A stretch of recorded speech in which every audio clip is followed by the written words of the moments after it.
When life gets tough, most people look for a way out. Some try to numb the pain, others distract themselves, waiting for the storm to pass. But what separates those who break under pressure from those who rise is not strength or intelligence or even luck. It's something far more powerful. It's clarity of purpose. And there's a story I often think about. It's about a man who ran a marathon on every continent, some in the blistering heat of the Sahara, others in the icy wastelands of Antarctica. When someone asked him how he endured such extremes, his answer was simple. "I never ran for the medals," he said. "I ran to show my kids what commitment looks like." That's the power of knowing why you do something. When you have a purpose, pain doesn't stop you. It sharpens you. But in the real world, life rarely gives us clear goals wrapped in ribbons. More often, it gives us chaos, layoffs, breakups, diagnoses, losses we didn't see coming. In those moments, purpose isn't something we're handed, it's something we have to search for. And that search can be messy. Because when everything feels like it's falling apart, asking, "Why am I doing this?" can feel like shouting into an empty canyon. But here's the truth. Your reason doesn't need to be big or poetic. It just needs to be real, honest, rooted in something deeper than the circumstances you're facing. Think about the most resilient people you know. Maybe it's a single parent working 2 jobs. Maybe it's a friend who came out stronger after a long battle with depression. Or a mentor who kept showing up every day even when nobody was watching. What makes these people remarkable isn't that they never struggled. It's that they had something inside them that made the struggle worth it. They had a reason to keep going. When we forget our why, we start chasing relief instead of growth. We make decisions based on what feels good now, not what serves us later. We settle, we drift. But when we know our why, we make decisions differently. We act with intention. We choose discomfort if it leads to something meaningful. We endure because we believe it matters. Purpose turns pain into fuel. Let me make this clear. It's not about pretending everything is fine. It's not about toxic positivity or forcing a smile when you're falling apart inside. It's about anchoring yourself to something that reminds you who you are and what you stand for, even when everything else is uncertain. So how do you find your why when life gets hard? Start small. Ask yourself, who am I doing this for? What would hurt more, giving up now or never knowing what could have been? Whose life will be better because I didn't quit? Sometimes your purpose is a person, a child who's watching, a partner who believes in you, a team that depends on you, someone who survived the storm and came out wiser.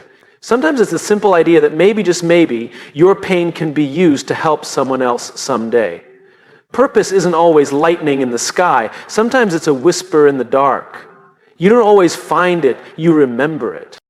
I spoke once with a woman who had built a company from the ground up, only to lose everything in a single year. She was devastated. But she told me something I'll never forget. She said, "I cried for 3 days straight, then I woke up and said, I didn't start this to be rich.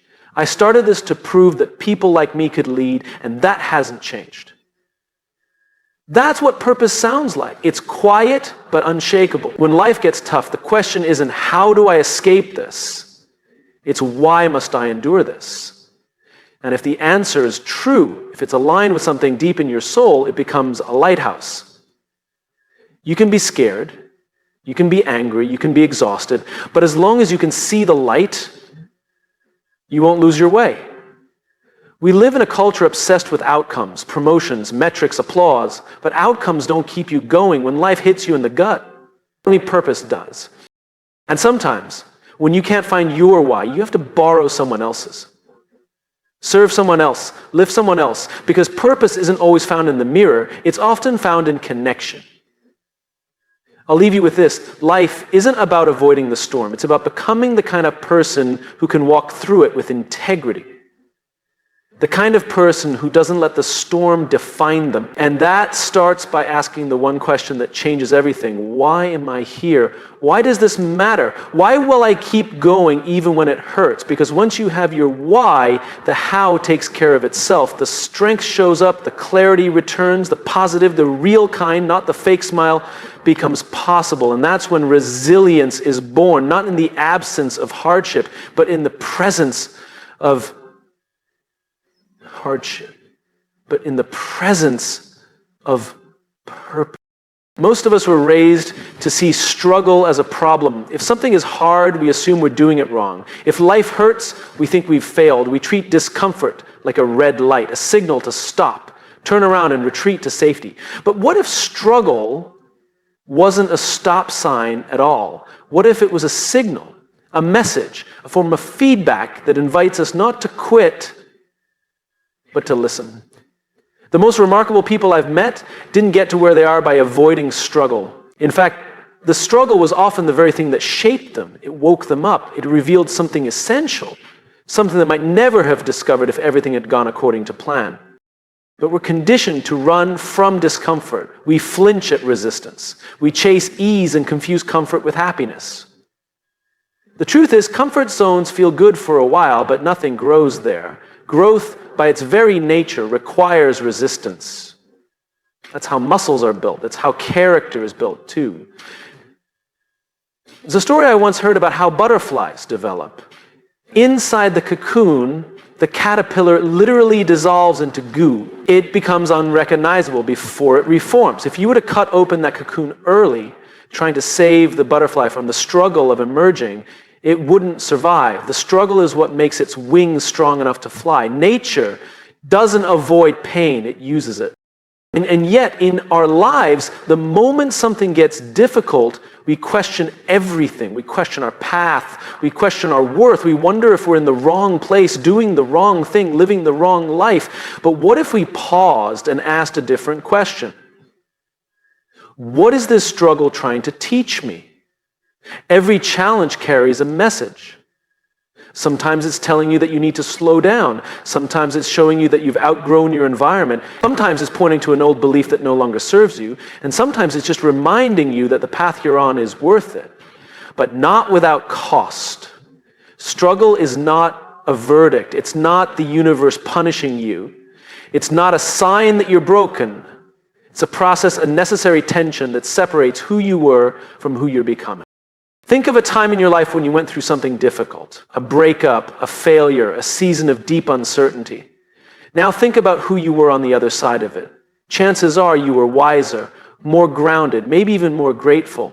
We rarely see it while it's happening, but struggle leaves gifts behind.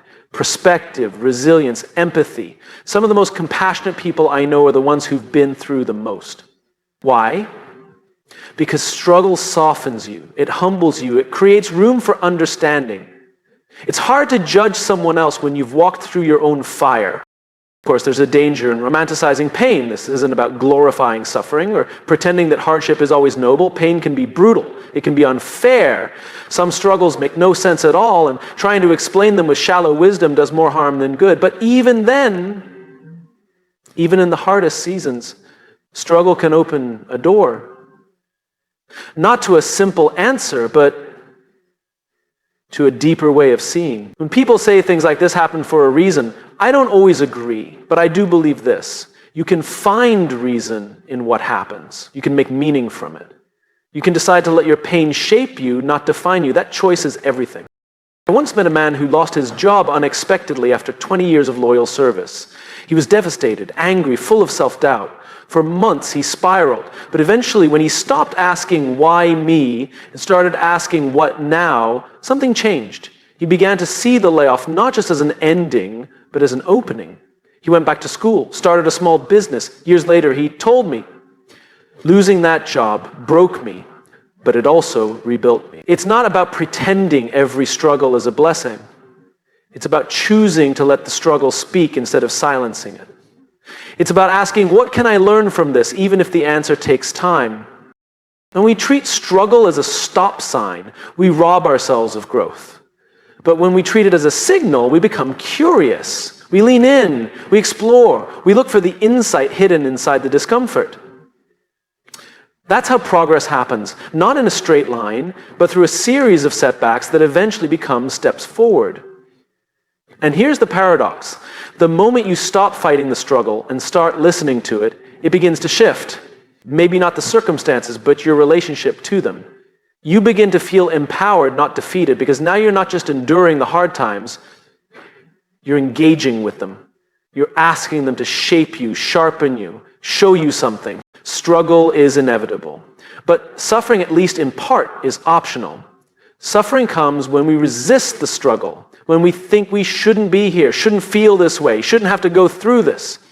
But the people who stay positive when life gets tough aren't the ones who avoid struggle, they're the ones who accept it, welcome it even, because they know it means they're in the arena. They're growing, they're alive. So the next time life feels hard, don't just look for the exit, look for the lesson. Don't just ask, how do I get out of this?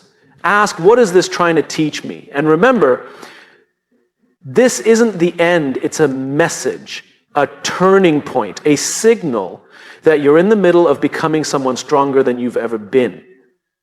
Because struggle doesn't mean you're lost. Sometimes it means you're finally on the right path. When life becomes overwhelming, the first thing most people lose is their sense of control. Plans fall apart, people disappoint us, the unexpected becomes the norm, and suddenly we're staring at a version of our life we didn't choose and don't understand.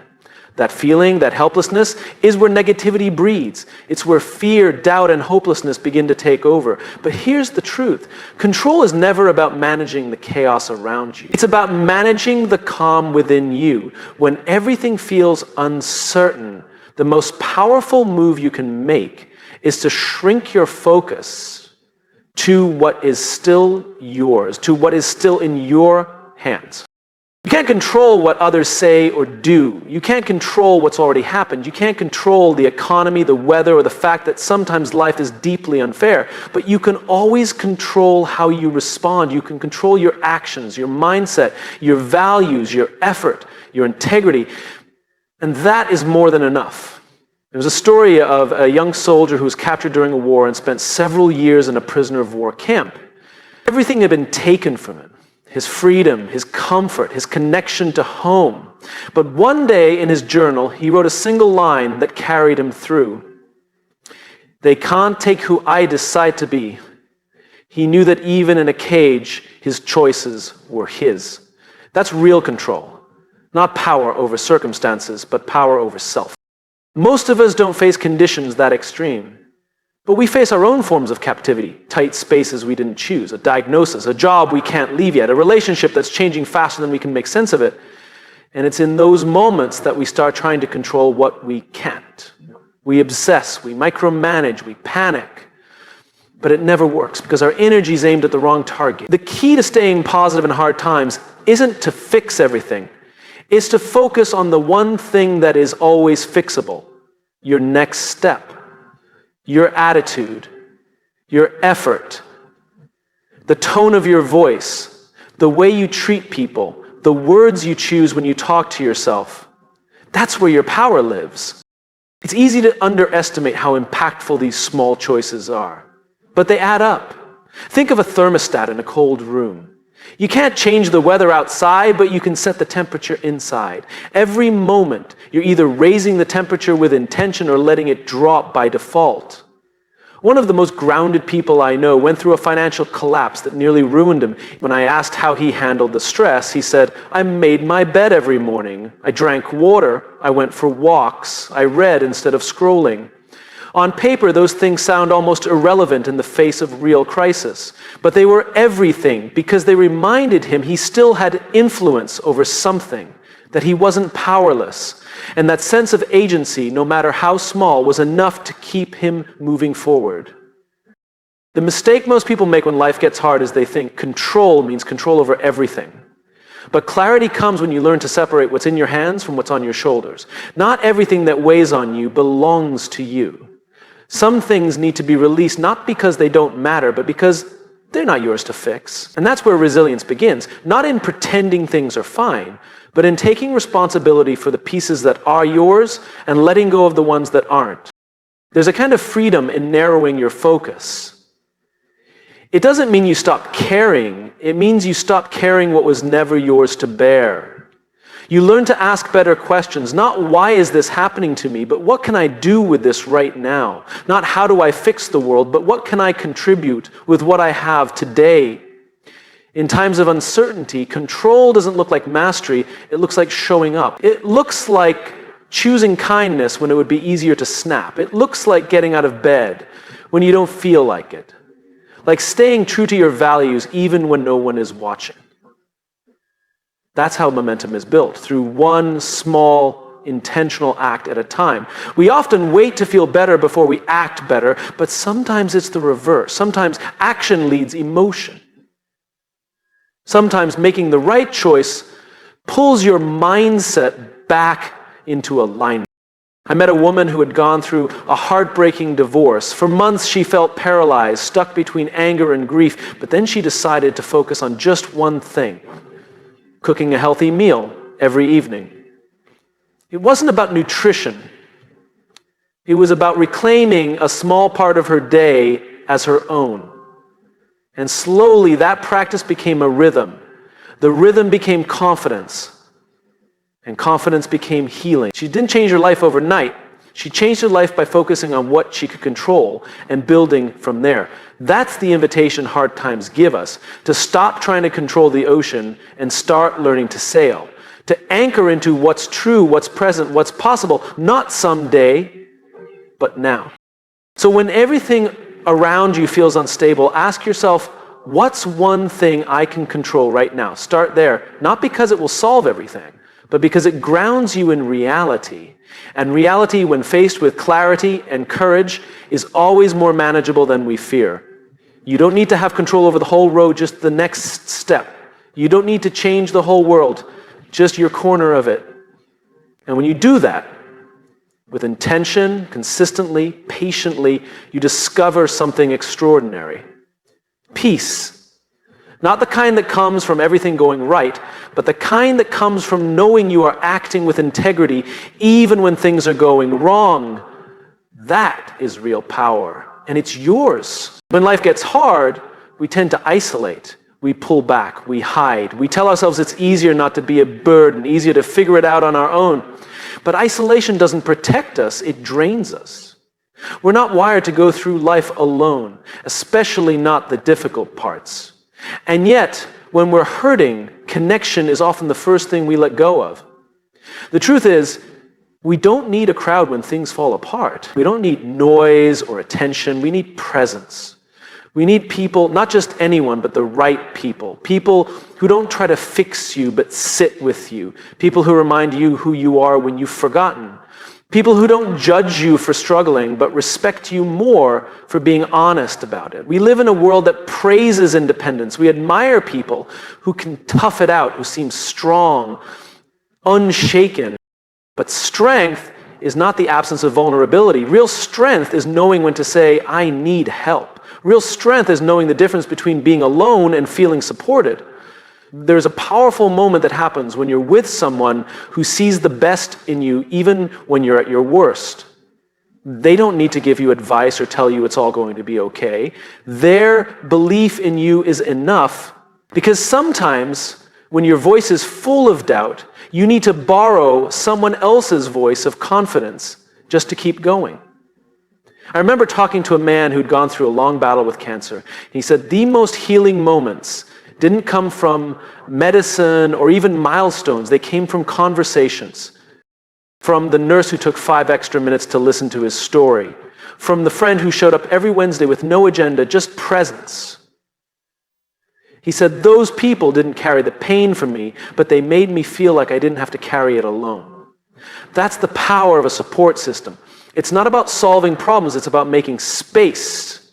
Space for healing, space for honesty, space to not be okay for a little while and still be loved. But support systems don't just appear. We have to build them intentionally, thoughtfully, and sometimes courageously. Because building strong relationships requires risk. It requires us to be seen, to admit we don't have it all together. And that's hard when the world has taught us to wear masks. But the irony is this: the more we pretend to be strong, the weaker we become. The more we open up, the more resilient we grow. Look around at your life. Who are the people you trust with your truth? Who are the ones who make you feel lighter, not heavier? Who makes you feel more like yourself after spending time with them? These are the people who lift you up, and they are priceless. But we also have to talk about the opposite, the people who drain you. Not because they're bad, but because they can't meet you where you are. Sometimes staying positive when life gets tough means setting boundaries with those who add to the weight rather than lighten it. It's okay to love people from a distance. It's okay to protect your peace. That's not selfish, it's wise. One of the most important decisions you'll ever make in hard times is who you allow to speak into your life. Words are powerful. Voices shape our inner dialogue. So if you're surrounded by people who constantly remind you of your failures, your flaws, your fears, you will start to believe them. But if you're surrounded by people who remind you of your strength, your worth, your progress, you will rise. Sometimes the person who lifts you up isn't the loudest in the room. It's the quiet friend who texts, "I'm thinking of you." The coworker who notices you're off and asks how they can help. The mentor who says, "You've got this," and actually means it. These moments are small, but they're not insignificant. They're lifelines. They're anchors in the storm. And just as we need those people, we also have to become them. Positivity is contagious. So is kindness. One of the most beautiful things about being human is that we can be someone's turning point without even realizing it. A word of encouragement, a gesture of grace, a listening ear. It could be the difference between someone giving up and holding on. In that way, the support you give becomes part of the support you receive. It's a cycle. The more we show up for others, the more we realize we're not alone in our struggle. And the more we let others show up for us, the more we remind them that it's okay to need help too. There's a myth that tough people don't need anyone, but the reality is the toughest people are often the most connected. They know that strength isn't about resistance, it's about resilience. And resilience isn't built in isolation, it's built in relationship. So if life feels heavy right now, don't carry it alone. Pick up the phone, send the message, ask for help, let someone in. And if things are going well for you, be the person someone else can lean on, because no matter who you are, where you come from, or what you're facing, one thing will always be true. We are better together. In the end, positivity isn't just a mindset. It's a community. It's built through relationships that remind us we're not walking through this life in silence. That even in our darkest moments, someone is holding the light. And sometimes that light is all we need to take one more step forward. When life gets tough, the easiest thing to lose is your sense of direction. You wake up feeling heavy, your mind is clouded, you question your effort, your path, even your worth. And in those moments, it's tempting to focus on just getting through the day. But if you're only trying to survive the storm, you risk forgetting why you stepped outside in the first place. Hardship has a way of making us forget our why. And yet it's exactly in those moments that we need it most. Your why is your purpose. It's the deeper reason behind everything you do. The thing that gives meaning to your actions and decisions. It's not about goals or tasks. It's about belief. It's the answer to the question, why does this matter to me? Not just what you do or how you do it, but why it matters enough to keep showing up when nothing is easy. When everything feels uncertain, your why is the anchor that keeps you from drifting. It won't remove the waves, but it keeps your feet planted. I met a teacher once who had spent nearly 30 years in the classroom. She told me the last few years had been the hardest. Budget cuts, changing policies, burnout. I asked her why she kept going. Her eyes lit up when she answered, because every child who walks through that door deserves someone who believes in them even if no one else does. That was her why. It wasn't about curriculum or test scores. It was about belief. And that belief carried her through the hard seasons. Your why doesn't have to be big to be meaningful. It just has to be real. It has to matter enough that you're willing to endure discomfort, face setbacks, and keep going when quitting would be easier. But here's the catch. Your why won't always shout. Sometimes it whispers, especially when you're in pain. That's why you need to keep it visible. Write it down. Say it out loud. Share it with people who remind you when you forget. Because when the fog rolls in, and it will, you need something to guide you. One of the most dangerous things about struggle is that it narrows your vision. Pain has a way of making us focus only on what's going wrong, But your why pulls your view upward.